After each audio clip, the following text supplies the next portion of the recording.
while the sun has spun across the horizon countless times, those fragments remain buried. And while the top layer gets worn down, trampled on, sees the change of day to night, spring to autumn, the bottom layers are lucky to get a thread of light at all. They only know of storms from the vapor that trickles into their crypts. What must it be like to live there? To never know of the rain that glazes cheeks, of ice that dazzles, of stars that look cut from the fabric of the black velvet sky. Do not be one of those buried among the rocks. Do not be of those lost into the light. That light we're all born with. That spark within our soul that makes us watch the world with wonder. As soon as we're able, we crawl out of our cocoons to taste life, dirty and squirming and shaking. But as we grow older, what happens? The walls break up around us. We start drowning in stuff, and our minds become littered with the detritus of stresses that don't really matter. So let me take you back to that exploratory time. Let's unwind. Do you remember your first bike? Was it a present? Birthday, Christmas? You took the stabilizers off. A parent guiding you 1 second, and then the next you were off, like a starling jumping the nest. You tasted freedom. And where did your bike take you? Down the park with your friends? Cycling to school to save a bus fare? Long summer days on Millport's beaches with ice cream? What happened since then? As you grow older, life came in the way, and it no longer made sense to ride a bike to get about. Maybe you sold it for some extra cash, or forgotten in the shed, started to rust, and you no longer thought of yourself as someone who rides a bike. So I ask you, what does it mean to be a cyclist? Who is a cyclist? Is it male, middle-aged, middle-class, vacuum-sealed, lycra-packed weekend warriors? Who is a cyclist? Is it highlighter yellow commuters marking lines through rush hour traffic? Who is a cyclist? Is it Just Eat delivery drivers cutting through red lights to make enough just to eat? My name is Rumaisa, and I am a cyclist. My first bicycle was Tweenies themed, given to me by my visiting grandmother. My sister and I would pretend that our bikes were horses. And our friend Holly, who went for real horse riding lessons, would teach us how to trot and canter, while her dog Toddy watched us silently. Then we moved house. Then we moved from Dublin to Glasgow, and it didn't seem safe to cycle in a city I scarcely knew. Then it was lockdown. I just finished my second year medical school exams, and my brother wanted to do something, anything with me. Why don't we go for a bike ride? I said. He could ride my old one, which had languished in the shed for years, and I could just jump on my dad's. That was the beginning. Soon, I cycled further. I moved from roads to pavements after a man shouted at me, and then I cycled faster. I became fitter. I loved it. No more waiting at bus stops for a bus that was endlessly delayed.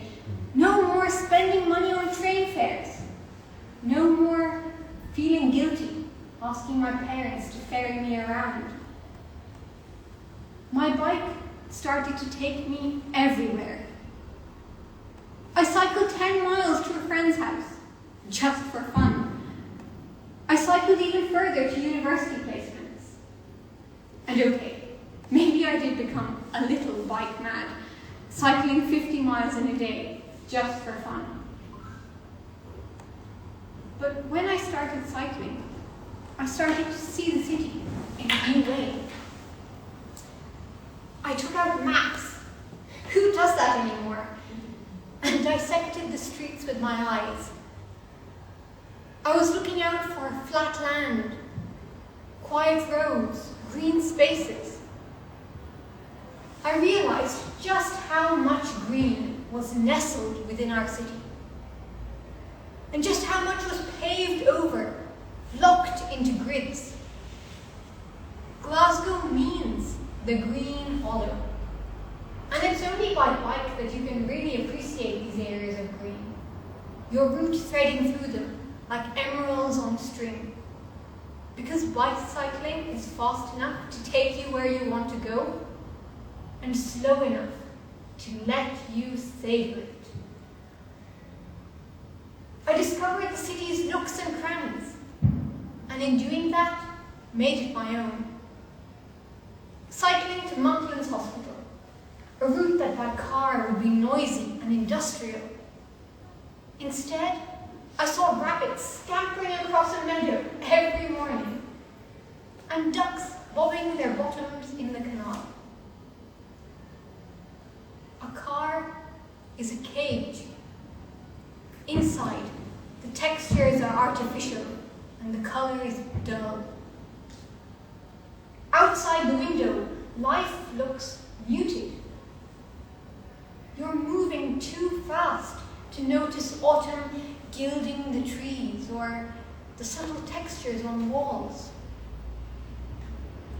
Even the sounds outside the window are muffled over the mechanical hum of the engine. The most primordial noises, like the wind rustling through leaves or the squeals of children in a school playground, seem distant. By car, we're protected from the people who pace the streets. By bike, poverty is not faceless nor voiceless. You see it in the creased faces, the worn clothes, the litter your bike wheel now swerves to avoid, in the delivery riders stuck in the endless cycle of picking up money and dropping off hope. Because while cycling extends your range, it also pulls everything closer. Here, I've been on group rides, eaten cake, filled my water bottle, pumped up my tire, watched a film, cradled conversation, borrowed a spare part for my brother. You'll find this vibrant community who lend you a pump or spare an inner, even loan you a whole bike for free, teach all ages how to ride it, slowly, kindly, host lessons on mechanics, how to wield an Allen key. Here, I see students playing frisbee. I asked two fishermen about the sea. And here, one day, spontaneously, don't call me crazy, but here, I hugged a tree. From nearby, I got coffee, then wheeled my bike along while my friend walked next to me. And a couple kissed before the commuting journey. Cycling links place to memory.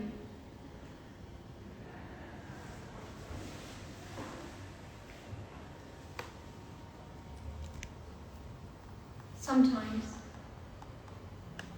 I hate this. Okay, sometimes I really hate this. And I hate that I can't tell you how I feel about it, because then I hear things like, if it's that bad, maybe you shouldn't go by bike. Oh, just get the train. Look, Rumaisa, this has gone on too long. You need to learn how to drive. But it's not that simple. I love cycling. This cheap, accessible way of getting where I need to go, propelled by my own power, getting fresh air and exercise, doing what our bodies were built to do, move. But let's not mince our words. Cycling is scary. Just last week, a car passed so close, I felt its breath on me. And then it revved its engine like an angry dragon on a cold, black night. I couldn't feel if it had singed my hair or if they were simply standing on end. I was already out of breath, but this knocked the wind out of me. I hate that I went home and once again scrolled through the statistics on cycling safety. I tell myself I need to know how dangerous this is. Need to know if the risks are worth the gamble. Because the closed loop of more cyclists, more infrastructure, simply isn't there. I hate that when I'm cycling, I'm seldom dry. If it's not the rain soaking through my jacket like syrup, it's my own sweat that I'm soaked in. I hate that I went to my friend's birthday party, and everyone else was ready to go, hair straightened, heels on, clothes creased crisp from the iron. And me, I was pulling plastic bags out of a mud-splattered backpack to change in the toilets. I hate how hungry this makes me, how tired. And I hate that I'm cold at the beginning, then I'm overheating. I hate the runny nose, the freezing toes, cycling uphill on this bike that weighs a quarter of my own body weight. I hate the rain. I can hear it now. The tip-tap, the drip-drop, the cold drizzling on concrete, drenching leaves that cling for comfort. The rain falls. It collects in puddles, stagnates in dingy gutters. The rich earth turns to sticky, wet mud.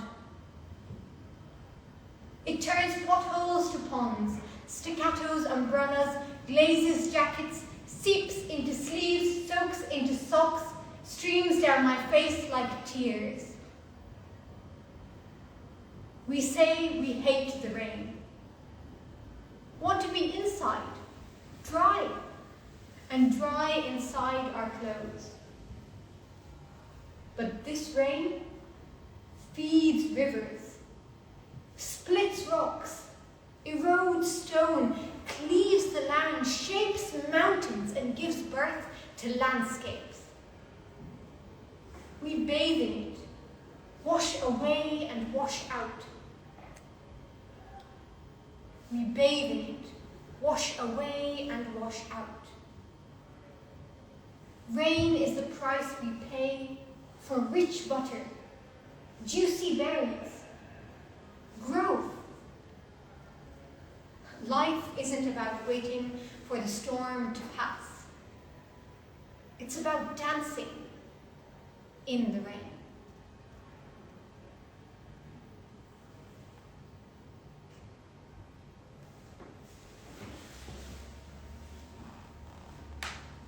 Look, I'm not saying you need to be an eco-warrior or a lycra-clad weekend warrior. I'm neither of those. I've not got any shares in this. I just wanted to share that this humble machine could change your life. Now, I'm not saying you need to trade in your car for a bike, or haul your kids and your shopping around on a bike trailer, or cycle in 20 miles to work every day. I'm just saying that a few trips made by bike every year could be transformative. Now, the numbers back this up. 3/4 of people say that their mental health improves after cycling. Cycling to work reduces your risk of cancer and heart disease by 45%. To me, that sounds like more cycling means I can have more cake. And while it might feel unsafe, there's only one cycling fatality per 1,300 trips around the earth. Climate change is this massive, overwhelming problem, right? That it seems we can do nothing about. Well, cycling is going to be part of a green future because transport accounts for 1/6 of the world's CO2 emissions. If you don't do it for any other reason, do it for the planet. What are you doing for the planet? If you don't plan it, you will never reach the goal, net zero. Because see us, we're just go, go, go. How much can I get for this? Some things are easy to forget, difficult to be forgotten. The earth is not infinite. Only so much damage can fit on a body that's already been bled, scarred, and burned. We spin on this axis 24 hours. But don't we get dizzy when we turn our backs to the gasping lungs? A complete revolution. We're done with the institutions that hold us back. It's time for a substitution. Stat! We need a transfusion. We need units of action. Because your words are plastic. Use me and throw me away. Your words are plastic. Snap like the crunch of a takeaway spoon and melt at the touch of heat. Your words are plastic. Polypropylene, polythene sheets, polyvinyl chloride, I don't understand all these names for oil. I mold to them. They burn. And the bitter smell lingers in my lungs, sticks in my throat. I drown in the fumes. And the dying dream is that we can come clean. Take out the fossil fuels, get there on our own steam. Take the policies upstream, make this movement mainstream. Because when you get on a bike, you feel like you're flying. You're in the cockpit, the bike's complying. Feel the power your legs are supplying. Your blood pumping through the veins, it's electrifying. There's a magic to the wheels that's mystifying. My friends tell me, Rumaisa, I love cycling, but I'm not like you. I'm not a cyclist. A cyclist is someone with stronger legs than me. Someone who cycles more regularly, like a proper bike devotee.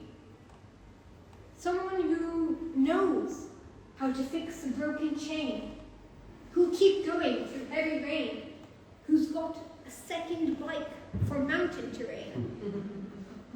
Someone who knows French words like bidon, musette, who knows the size of rings in their gear cassette, whose bike will cost enough to put me in debt.